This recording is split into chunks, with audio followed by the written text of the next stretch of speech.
and welcome back to the Pac Talk podcast. I am not Peter Vodden. I'm taking over yet again, as I do.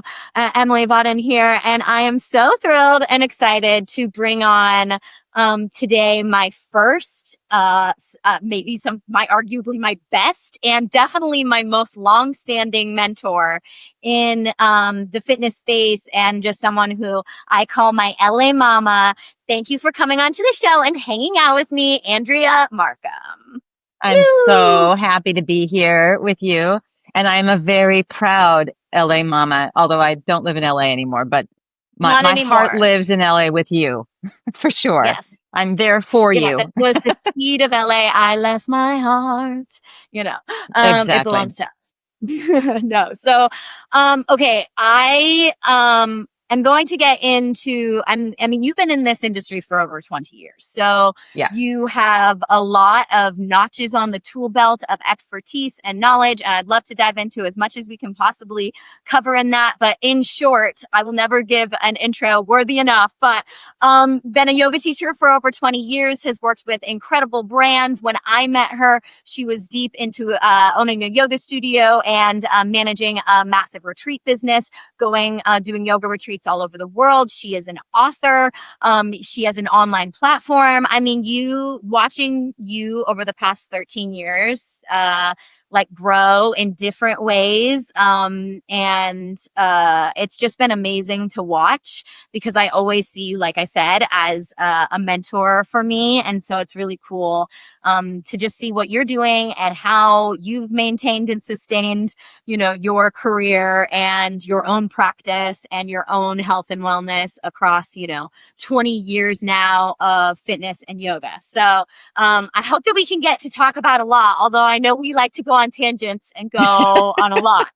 But I did want to start not with your origin story, but with our origin story. So for those who do not know, I know Andrea from a gym, one of the first gyms that I used to work at in West Hollywood. And Andrea actually gifted me a $2,000+ retreat to go to Bali after knowing me for very little time and only coming to my classes. I was coaching at this gym and she was taking the classes.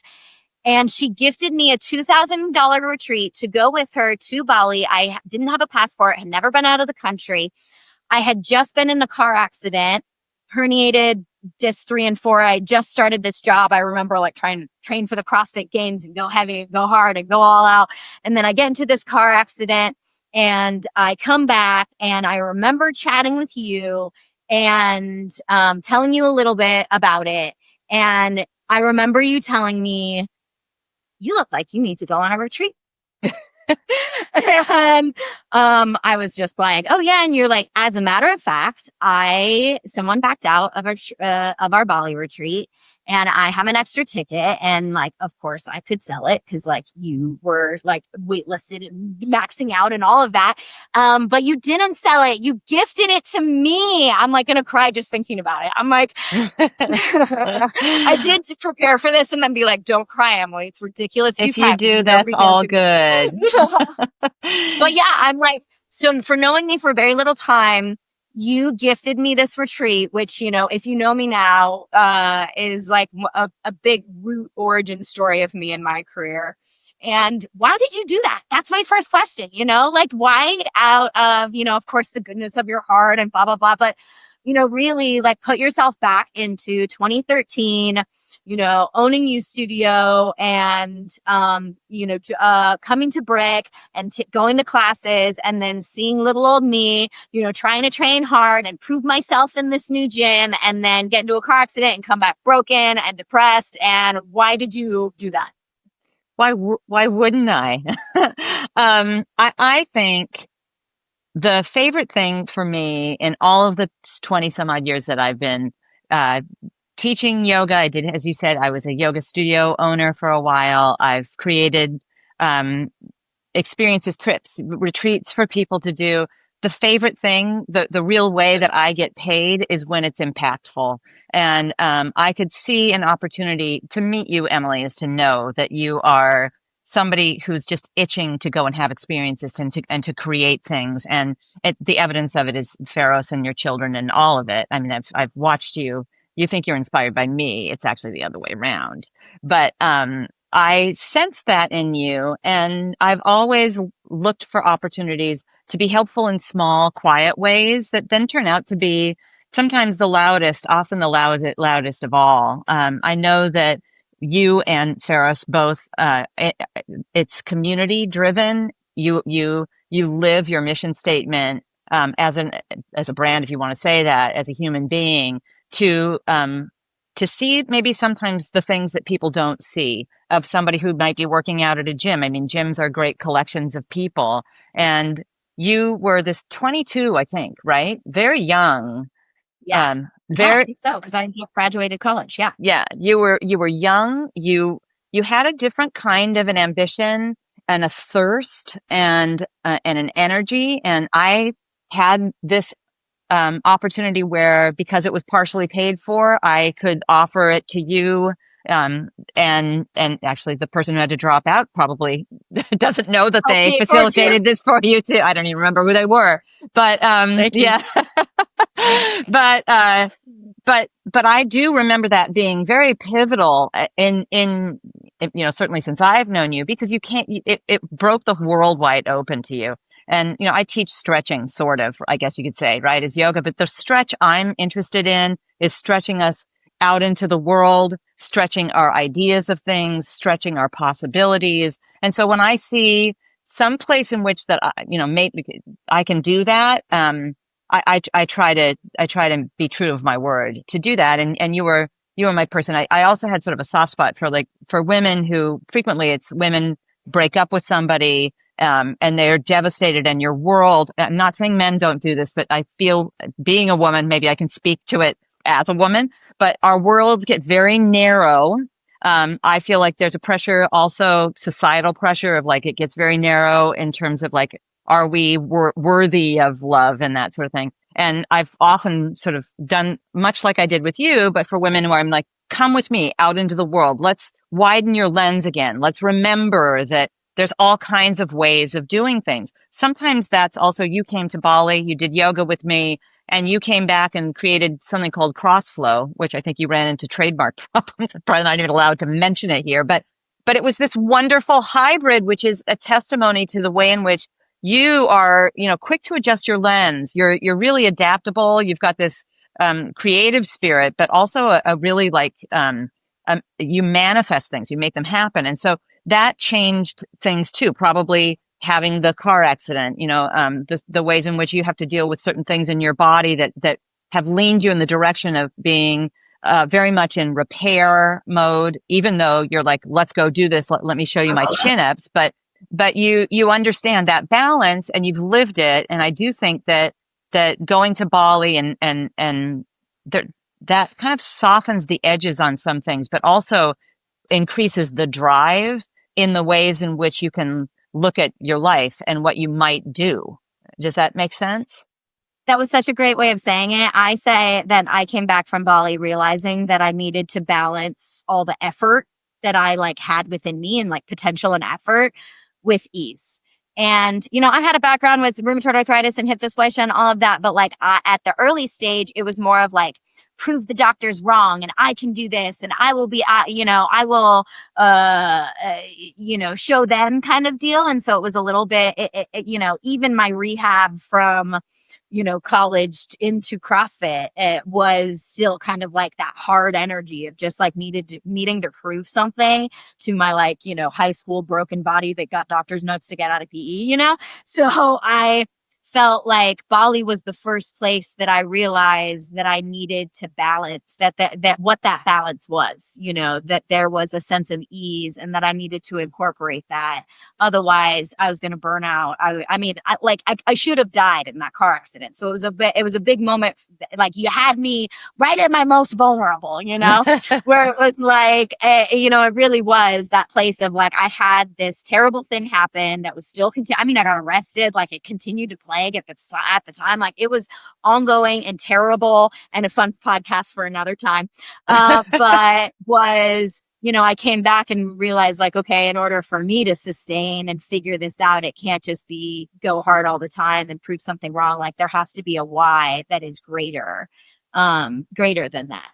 So then we fast forward just a little. So I came back, and Andrea knew I'm like a go, go, go. I, want to experiment and do stuff. And I just love it because Andrea really was the first person to give me the platform and the environment to practice cross flow, which then turned into X flow, which then turned into the repair program at Pharos. And really, the repair program at Pharos, the only thing that was missing from the original X Flow is now the build and train program, right? So it's like, we took the origins of hybrid and then built Pharos, which was mechanic, strength, and conditioning, and that there needs to be a balance between all of that. And it was great because at the time, you had owned U Studio, you were one coach, you had yourself, and then you had one other teacher.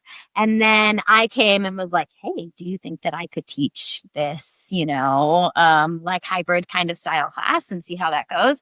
And it was just so great. The level, like the rate, the quickness at which you said yes, you were just like, yeah, absolutely, do it, of course. And now, of course, as a business owner now later, 10 years later, I'm sitting here being like, oh, I understand now. Like she had an empty room, like she'd fill it with anyone, sure, put it whatever, but at the time, it really meant so much to me because it really was, like at, in West Hollywood, I had to teach those classes in that way. And there was nothing against it. Happily, that's what the program was for, but it wasn't the time or place for this kind of, experimentation. And so I just really appreciated that you gave me that experimentation in the four walls to kind of, play around with what that kind of hybrid mechanic strength conditioning kind of model could look like, which eventually then becomes, Pharos 5 years later, right? 5 years later? 4 years later? I think so. Who knows time? What a construct. So for those that don't know, Andrea is so important to the origin stories of Pharos. It really is like when we boil down that we want to offer something for everyone. And the mechanic strength and conditioning model, it really came from Andrea taking me across the world, making me get my first passport and stretching my, capacity and what I thought, mattered both to myself and then really like the pay it forward impact that I could have on other people, because I know that, 13 years later, we are still friends. We, we often sit and chat on the phone. This is actually how this podcast started because we had a 45-minute conversation last week. And I was like, what are we doing? We should just have this conversation over the air. Let's record it. Let's record it. Yeah, exactly. I'm like, pause. Great. Let's go. Some lighting. Let's go. I love that lighting for me is just covering myself with a hat. Okay. So we get to U Studio and we're rocking that for a while. And, at this point you're managing being a studio owner, doing retreats. Like at this point, like, how are you doing that? Because I'm sitting here spread very thin doing all the things I'm doing. And it's just like in SoCal, like it's within 100 miles, not like, 100,000 miles and across the world. So, again, take yourself back to kind of that time of how were you managing all of the hats that you were wearing as studio owner, as retreat leader, as trying to build your own brand. I know you were working for Lululemon at the time and kind of like doing ambassadorships, like just so much. My brain rattles about how you were able to kind of manage all that. So, so chat. Yeah, I'll walk the origin story back a little bit too. I stumbled in, I was like you, I was a more workout person, and I stumbled into a yoga class in Crunch Gym, and I hated it because the teacher was like, do you realize that you're biting your lip all the time? And I didn't, just all the nervous energy, all the too much. And I learned a similar thing that you did in Bali, which was efficiency and like what is all this extraneous energy that you're up to, and a lot of self-loathing and beating up as a workout instead of care, and so it shifted that was a work in progress, probably still is in many ways for all of us. So like I should be better, but it goes to your point about, yes, we want challenges in life, whether that's building a business or making sure that we do put some effort into working out because, even our bone density needs that. So, but the balance, and that's an intuitive thing that changes throughout our careers, throughout our lives, all of that. I think that keeps it interesting. I think that's a lot of where the diversity comes from. So I had started out teaching for someone else. And I learned a lot in my initial place that I was about how I didn't want to run a business because it was a place where you didn't feel valued and where there was a lot of jealousy. It was a very strange energy. And so I started U Studio very quickly. In 6 weeks, I had no desire to be an entrepreneur, not one desire. But I essentially got kicked out of where I was teaching because my classes got bigger than his. And that was an interesting lesson. And so the community, it's called U Studio because of the community, that started at the impetus. So there were people that drove around with me and looked for spaces. And I didn't know what square footage meant at that time. And we got it up and running in 6 weeks. Now that's before there was Facebook and things where anybody could find me. And I was in a space in an Art Deco building on the 5th floor with no signage. And the person who owned the studio I taught at didn't tell anybody where I went. So it was already like I had to be creative in the ways in which I let people know where I was and how I did it from the get-go, because there was no sign down below and there was no social media where I could, shout from the rooftop. And no ad agency that you could pay. No ad agency that I could pay. I mean, it was at one room. I was the front desk. I was the janitor and the CEO. And it was a really, I taught, I think, like 5 classes a day and oftentimes to one person. And it's just what you do, as you know. I mean, there's no glamour. Some people do it differently. They get investors and they, like from the get-go, they're choosing the colors of the whatever. And that was just not me. There was a closet that had an old computer in it. You know it, Emylee, because you would come in and you would go on Mind Body and sign your people in. And that was that, right? But it was also this beautiful grassroots, quote unquote, best kept secret in Los Angeles, because it was simple. It was honest. And the community found it. Word of mouth is almost always your best PR anyway. And we came together and we built this nest that was amazing. And still when people, so I closed it, God, I don't know how long ago, I don't know now, but I had it for 9 years. And in the aftermath, still people come to me and they remember the community more than they ever remember like what I taught. It's really the experience of being involved and being a part of something, belonging somewhere. And U was for the unity and the community. And I even at that time, so I did start to work with Lululemon quite a bit, as you said. I was running retreats, and that got pretty tough because I would bring teachers in. I brought you in. I had Mary who was there, but it was very hard for me to get other teachers going, and I wanted to. But a lot of what would happen is they taught at a gym. They were the favorite teacher at the gym. They would then go somewhere offsite of the gym where there was an additional, like not much, but $10 or something. And people wouldn't come because they would just know that they could get this person at a gym. So that's, I don't know to what extent that dichotomy exists now, but that's a tricky thing. And that's also a leap that you were willing to take, Emylee, is that you went and tried things new. You stepped outside of what would be a sort of corporate trajectory or an easier trajectory, but then limits your options in terms of what skill set you have to do it on your own. And then also what options you've decided are available to you. And I've always, you have. Yeah. And I've always lived outside of the castle a little bit. I've always done it my own way. I've always sort of like, grunt worked it, and thought, okay, well now how can I what can I do this next? So the real problem or like challenge was that the things I was doing, festivals, workshops, worked with brands, and then my retreats made it impossible for me to be the teacher all the time. And they would go join a Yoga Works where there were teachers all the time. And also that price point was lower than as an independent I could ever offer. And I could see, my lease was going up percentage wise every year.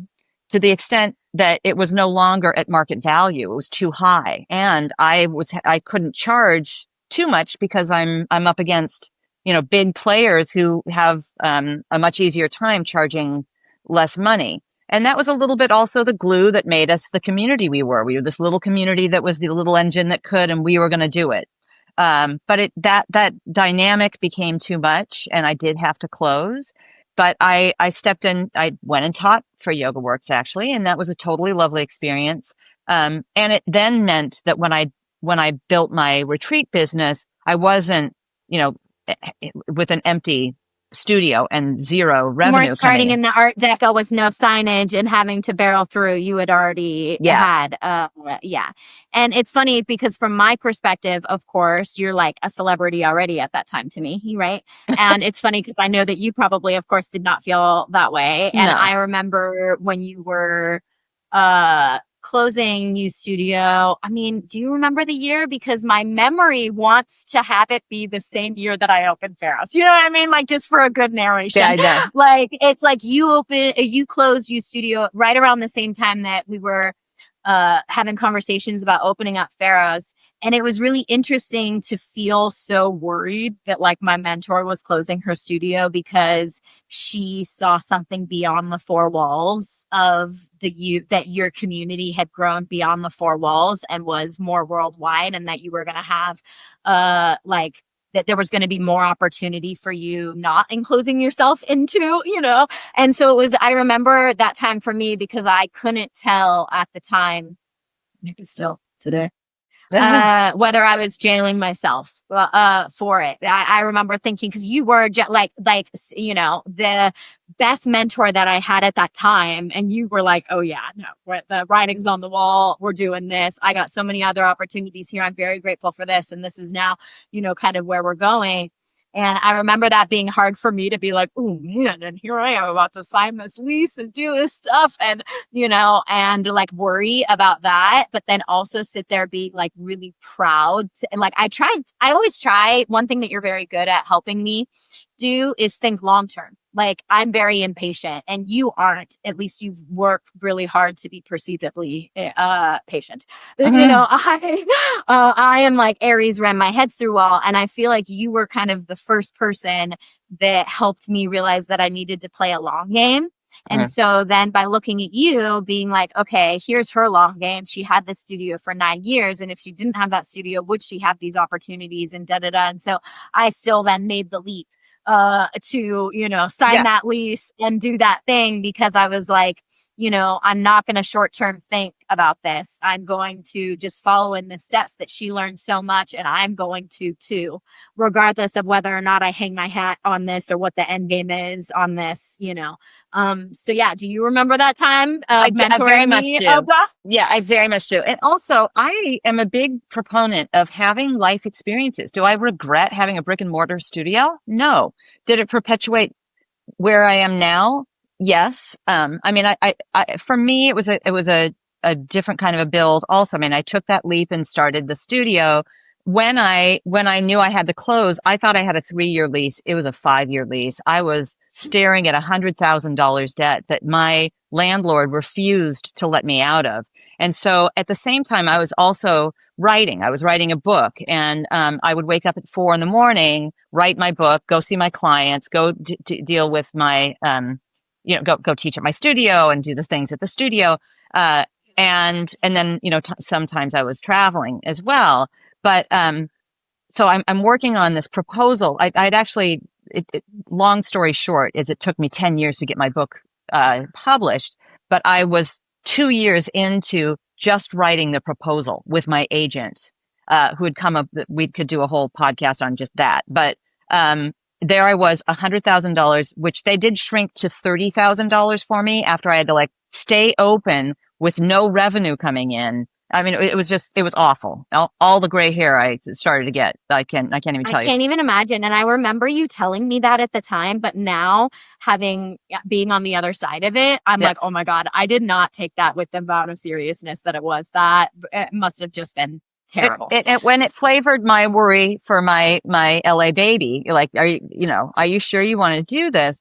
And then, I ended up signing a book deal with a much bigger publisher than I ever would have dreamed. So I went from the sort of depths, and that helped cover my debt. And I went and worked for Yoga Works. And so it's always, there are these ups and downs in life and as business owners. And a lot, I think, of what we look for in our community, and even what we look for in the therapy, if you will, of yoga, repair, a workout is also part of that, is how it is, they're coping skills. They are a reminder that it takes time, like you said, and long game.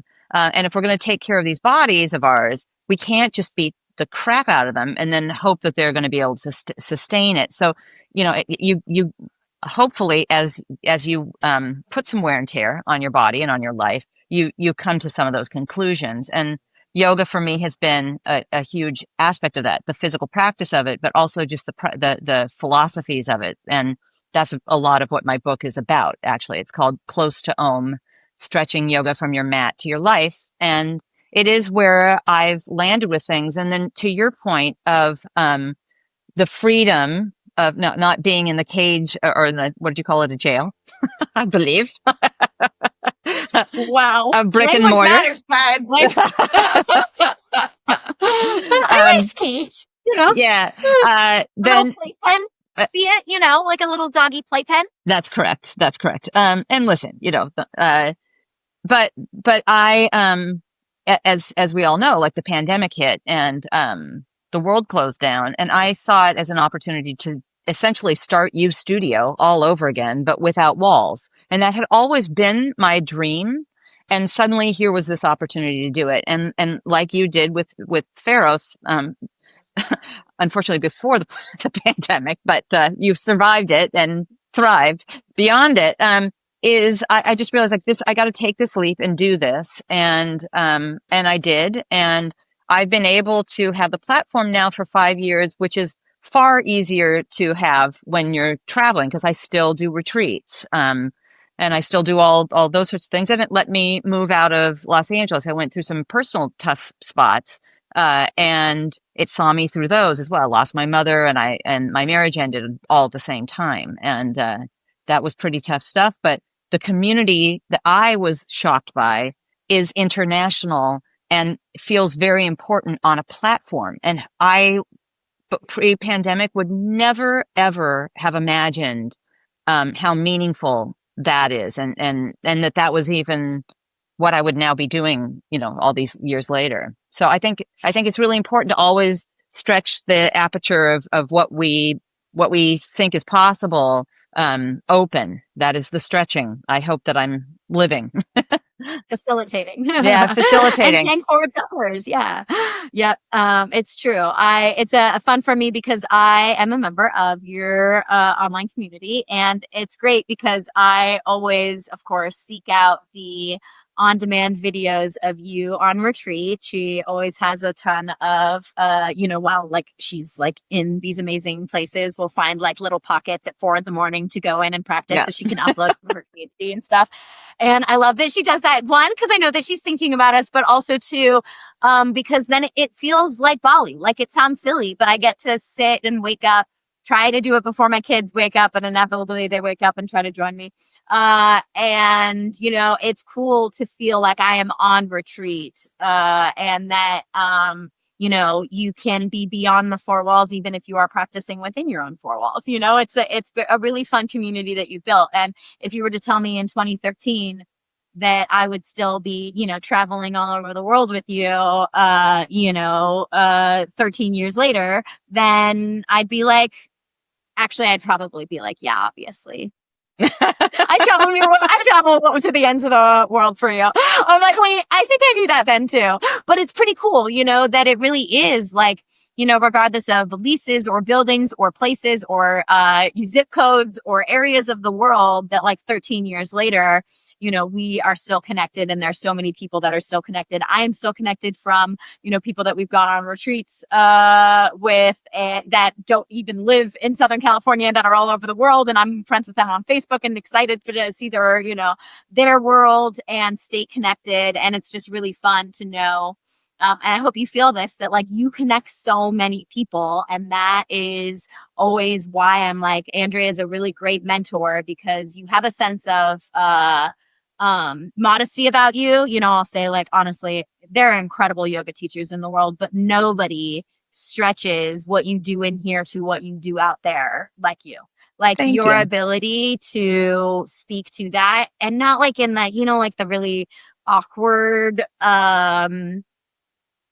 posturing in a lot of yoga classes where it's like, oh, and here's how to represent this to your life, you know.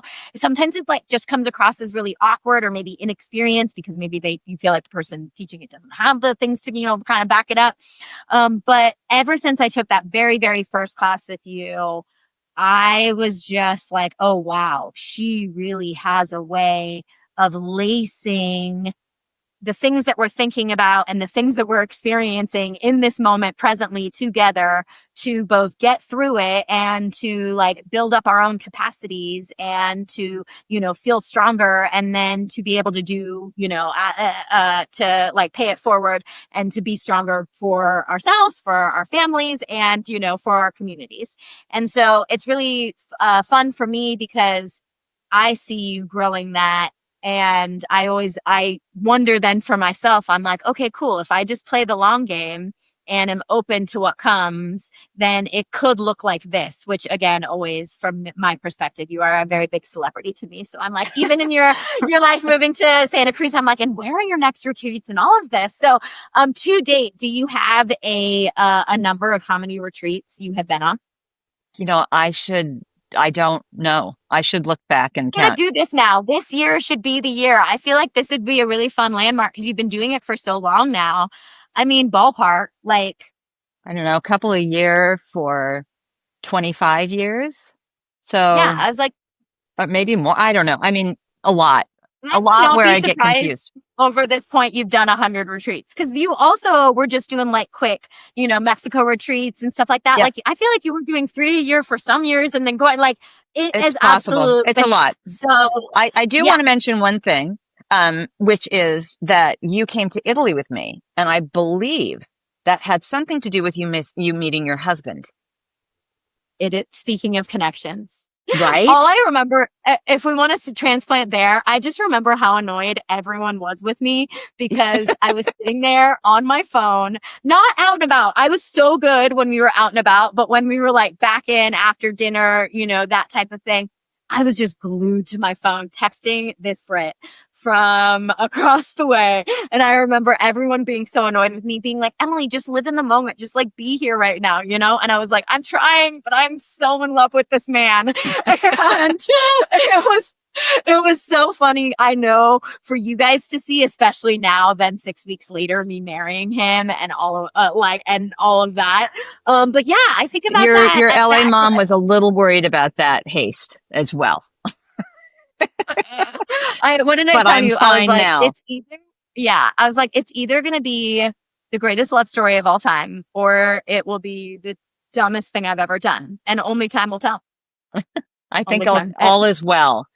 And all these things that we're talking about in terms of like, um, well, even weaving the philosophies in is a lot of what keeps it interesting after all these years for me. It's why I don't feel burnout so much, is that, you know, it evolves in terms of what's interesting to me as a practice, like just literally the sequencing of it, what it is that I feel like I want to weave in.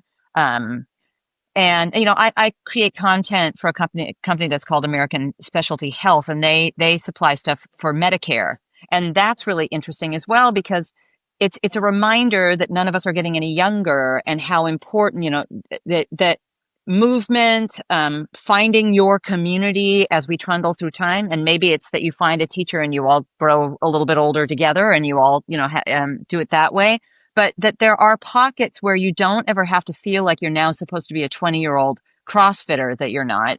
But it is encouraging. I think that a lot of the pack that you speak of at Pharos, or even at U Studio, if you want to refer to it that way, or traveling. Traveling can be overwhelming and scary, but it's not when you find your peeps. And a lot of keeping your opportunities open is go check it out. Nothing is written in stone. See, you know, dabble with your cross flow at U Studio and watch how it evolves into what it's become now. But don't not do it. Walk and stay curious. I think curiosity is the muscle that we all need to really work on the most. And in curiosity is a lot of vulnerability and learning, and all of that is going to keep you going forward as a coach and a teacher, as a human being.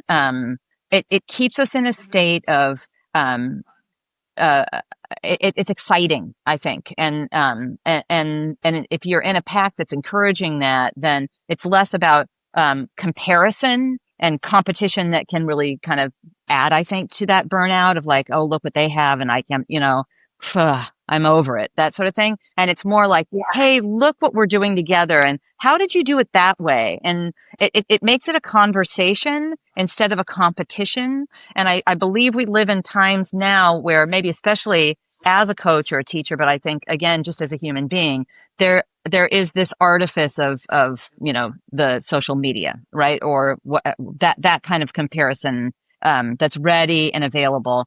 I work with various outlets for writing and then creating some video content. And I had a conversation with an editor for one of them who they will remain nameless, but who said, first of all, I just have to tell you that this is how much we pay, which was not very much. And she said, because nowadays almost all yoga teachers are influencers and this is not enough money and they're not interested. And I was like, wow, there it is. Like first thing in the conversation.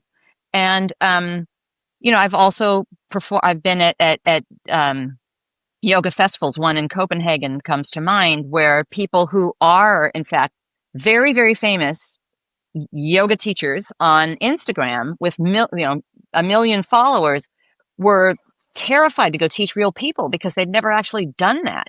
And so I'm not putting anything down, but I am saying that like when I started, I'm people were like, curious, go dabble, do things, because otherwise you can't live behind a screen. yeah. But I mean, when I started 20 some odd years ago, when I told people I was a yoga teacher, they were like, you're what? You do that for a living? And now everybody thinks that they should be, but that is oftentimes side by side with being an influencer of some sort. Are those things terrible? No. Is that my career? Not really. And the long game might not really be that influencer thing. And it's also something that I don't personally see being. I mean, it could be that you're creative and you're creating something and it's got a long game to it. I don't know. I'm not experienced enough in that world. But I think you also don't need to feel like you have to be an influencer to be a really great, engaging coach. Influencer. To be an influencer. You don't have to be an influencer to be an influencer. Absolutely. You can find a 22-year-old at a CrossFit gym and give them a trip to Bali and be more impactful than having 1 million followers who quote unquote like you, I think. Totally. Absolutely. And I love that you went back to being like, okay, impact over influence, kind of deal. We like circling back to being like, well, it was just like, I wanted to make an impact and I want to make little silent impacts, how I can. Yeah. I love that you spoke to the burnout of it, because I think that's a common thing. A lot of, coaches get burnout, yoga teachers get burnout, teaching, 5 hours, being people's coaches / therapists / man, always feeling like you're performing, always kind of, managing other people's energies and that type of stuff. So that was one of my questions of like managing the, how you have managed to maintain momentum and excitement. And I feel like from your first response, I got curiosity and experimentation, that like always maintain curiosity and like be willing to do the thing, like back to, it's like, don't, if you are back to the person who is the yoga influencer who absolutely knows all the postures, knows all the lingo, knows all the stuff, but is absolutely terrified to actually be in community teaching yoga with other people, that like that's the thing, that's the impact, that's the thing. So curiosity, experimentation, and anything else that you think it keeps you in it for the long game, for the coaches out there, for the people that are like, oh man, I don't know about this, can I do this for another 10 years, can I do this for, what would you say to those people who are kind of like feeling burnout, or what helps you to overcome that and just maintain the momentum? To keep looking for different outlets of not the same thing, but I'm an author, I lead retreats. These are all centered around yoga. I mean, my book, I'm actually writing something right now that doesn't have that much to do with yoga, but I mean, a little bit. It actually has a lot to do with my travel, though. So, and that my travel is primarily retreats. So, I guess it has more to do. But what I mean is, look at you starting as a coach, going into the cross flow kind of thing, getting into repair. Now you're a gym owner. All those things are a thread, but they've changed, they've evolved. I think part of the curiosity is to stay curious enough to evolve. To not, if you feel that I am burnout, I can't keep doing this. To me, and I talk about this in my book actually quite a bit. There is one thing of saying like, I don't want this. I'm burnout. You know what you don't want? The real muscle behind it is what you're very good at, Emylee, which is, okay, then what do I want? And now put your energy into creating the thing that you do want. And now it feels progressive. Now it feels like a positive, you're going to learn something. You know, maybe sometimes you're not sure where you're going, but the truth is you will learn and you will stay curious. If you just complain, that's pretty much where you're going to stay. And you know, maybe that sounds harsh, but it's just the truth of it. And also in what we're doing, it's mostly chop wood, carry water. It's just not the Instagram reel that you want it to be. There are those moments, but those moments are few and far between. And a lot of it is cleaning toilets and, trying to make payroll. And I mean, that's your thing, but not making payroll or not making payroll. But it's also, if you can show up and think, okay, instead of making this about me, what can I do for this client, or what can I do for this class, or stay curious about the ways in which you can be impactful in small ways, because that conversation that you have with somebody, or that way in which you showed them to modify something that they felt like they couldn't do, it's got wings. And if you keep looking for that, the wings will actually be also for you. That it blurs the line between who's helping who. And that I think is the oxygen of staying in this for the long game. Totally. On the same note, do you have any kind of I'm always curious because I'm a very habits, rituals, all that stuff. Do you have any specific rituals either around your own practice? Do you practice every morning? Do you have, time things to it? Do you meditate at a certain time? Do you have either morning or evening rituals around kind of either practicing yoga or in health and wellness, or just kind of how you manage thinking about your rituals to maintain momentum over 2 decades? I do. I wake up and I meditate for 20 minutes every day.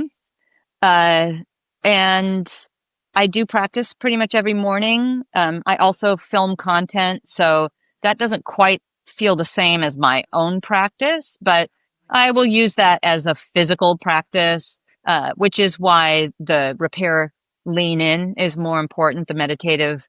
I also do know that increased load needs to happen, so I do some weight practice. I am older than I want to cop to.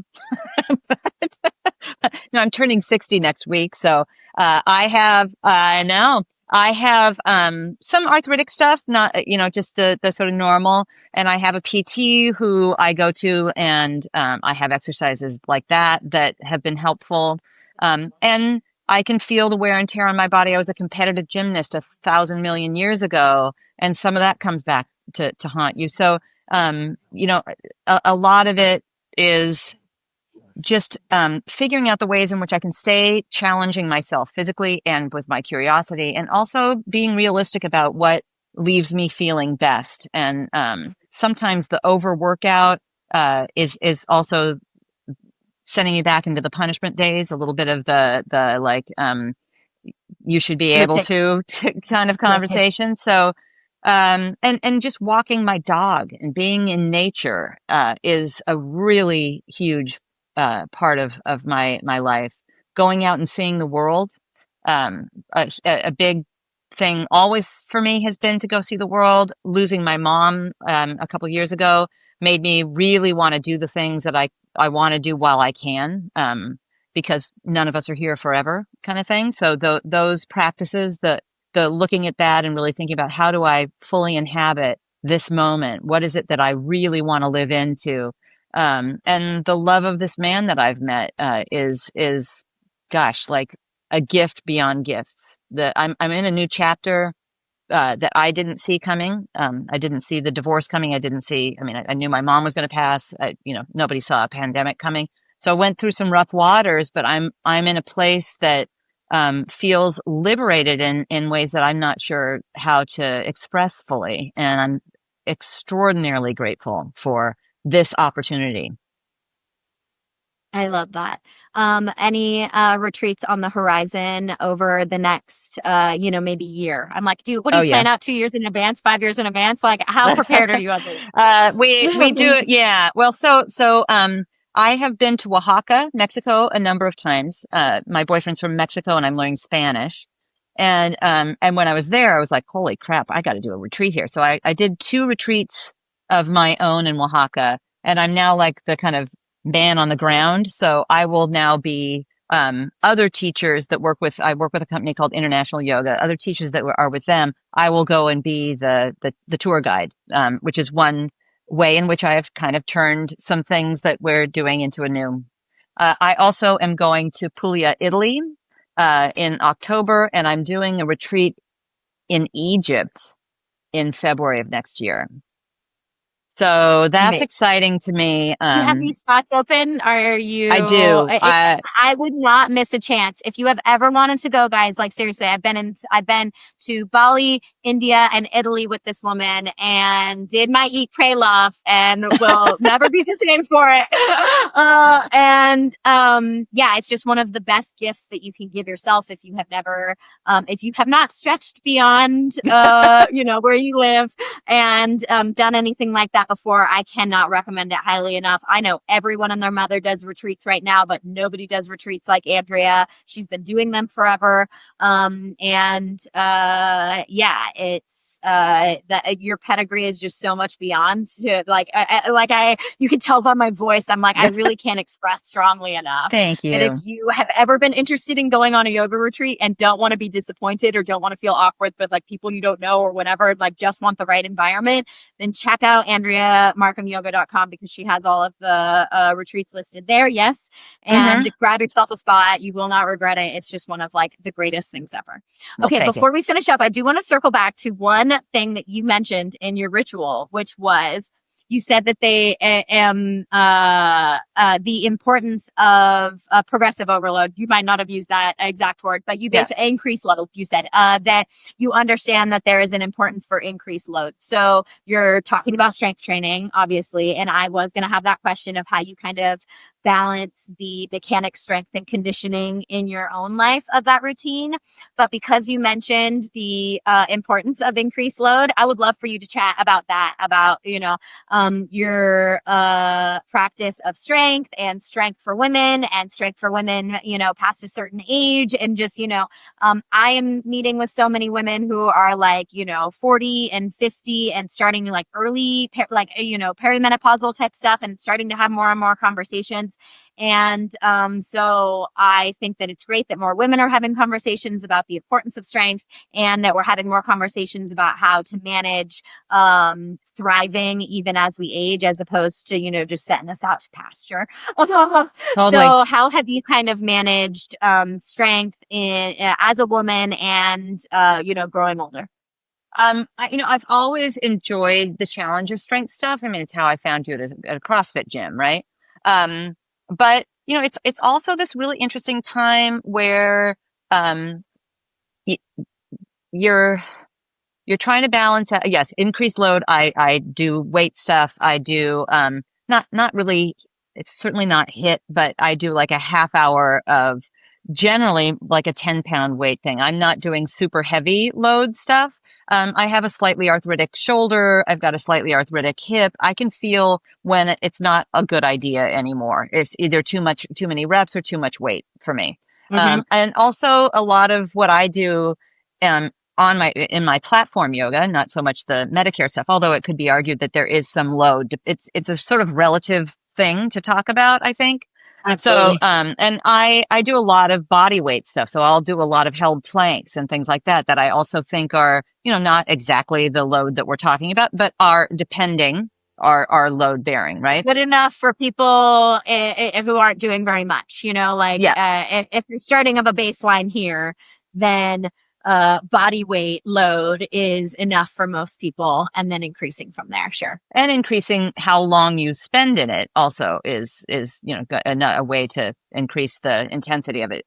But yeah, I sort of feel the balance of it. I used to do a more hardcore workout, I believe, and certainly for longer periods of time. But I believe we just learned as a society that it's not how long the workout is. It's more being strategic about it. And so I try to be strategic about what I'm up to, and I have to use my body for work. So I really look at it as a blessing and an instrument that I don't want to destroy because it's my livelihood as well. I mean, that may not sound quite right, but it is that. No, absolutely. And one's body changes. Like it's a really wild thing. I think for me, I was like, oh, women go through menopause. That must happen to everybody else. And then it's you, and you're like, what? Where did that come from? And suddenly you're getting bone density tests, and mine, thankfully, I'm fine, but so many of my friends are having bone density issues, and it's also a long game. It goes to our long game conversation. It's not like freak out and go and try to do something that you can't maintain or sustain. It's how do I work these things into my life in a way that it's fun enough, or it's rewarding enough, or it makes me feel good enough that I'm going to continue to do it. Because a one-off or doing it for a month is only going to make you more frustrated, and you're not Mhm. going to see the benefit or feel the benefits of it. So I just think, So it's another lens adjustment, but it's so important. And I feel it in my own body. The things I used to be able to do or I took for granted, I can't anymore. And I could bemoan that, or I could say, like, thank you for those years of, putting my foot behind my head, but I'm going to take a different kind of care with you now, sweet body that's seen me through this life. So oh, I love that. That's so good. So good. Okay. You wrote a book called Close to Home. I love it. My kids love it. I sent you pictures of me and my kids with it. It's great stretching. What I love about it is it really is that stretching. What's the subtitle? Stretching yoga from your mat to your your life kind of life. deal. And you actually do that. So it is equal parts, talking philosophy and more, thinking about things to actually, okay, great. Now let's do this thing and put it to practice. And I love that you basically wrote a workbook for yoga and life is kind of how when I had read it the first time, that was kind of how I took it. I was like, oh, this is so fun. And I love workbooks. I love like homework, like because it makes me feel like kind of involved in it. So I love your book. Go get it, Close to Home. And you're writing a new book, which is so exciting. And I can't wait to read about that because as much as I love practicing with you, I could just sit and talk with you for hours and hours. I think that you are wise well beyond your years, despite how old you think you are. And I just like always really appreciate the perspectives that you give me anytime I'm like just really in it and in the thick of it. I always reach out to my LA mama because I know that you speak from a place of care and empathy and also like expertise and knowledge. Like you lived it. You have, bet 100 grand in the hole and went through all of the, issues and have been through issues that I probably will go through soon. So I'm sitting here, thinking and very grateful that I get access to you and that I get to see you grow and that I hopefully will soon be able to get back on retreats with you. And that again, back to the long game. I remember that being a conversation that we had back when I first told you I was going to start Pharos. And you were like, I guess my only worry is that you're not going to travel anymore. Like you said that to me. You were like, I'm just worried that you're going to be too busy to travel. And I was like, you know what? I am too. And then now we're 8 years later. I got two little babes. I do the very best we can. Luckily, we got a UK family, so travel is inherent in our family of, being across different nations. But I do really look forward to the day that I can get back onto retreat with you Me too. and enjoy some of the ease within all of this effort that we are both putting in. So thank you for your impact and your influence on many and on me, and anything else that you want to say about how to find you or anything else. Sure. Well, you mentioned AndreaMarcum.com. I have literally 1,000 classes there. So you could be entertained for a very long time there. Look And at the retreat ones. They're so golden. They're yeah, so yeah. good. There is a section called "You Are on Retreat." At any rate, there's that. There's my book, like you said. That my retreats are listed on my website, and I do want to say that I'm so grateful to be here, and that I am so proud of you, my sweet little LA Emylee. You're more than Thank you. LA Emylee, but my sweet little Emylee. Yeah, My little and SoCal. yeah. And I, being here and talking with you and seeing all that you've grown, including these little boys that you just mentioned, makes me very, very happy. So thank you for having me. Yay. Yes, thank you. Find Andrea, find Pharos. Andrea, we should absolutely plan a SoCal tour where you come up to Idlewild, you come down to the Pharos Palm Springs. We do you teaching workshops around at all the locations, just planting seeds here. You know how I am. And yes, thank you. Tune in. If you love this episode or want to hear more about Andrea, make sure you also follow her on all of the socials. We'll link to it all in the show notes. And have an awesome rest of your day, y'all. Thank you.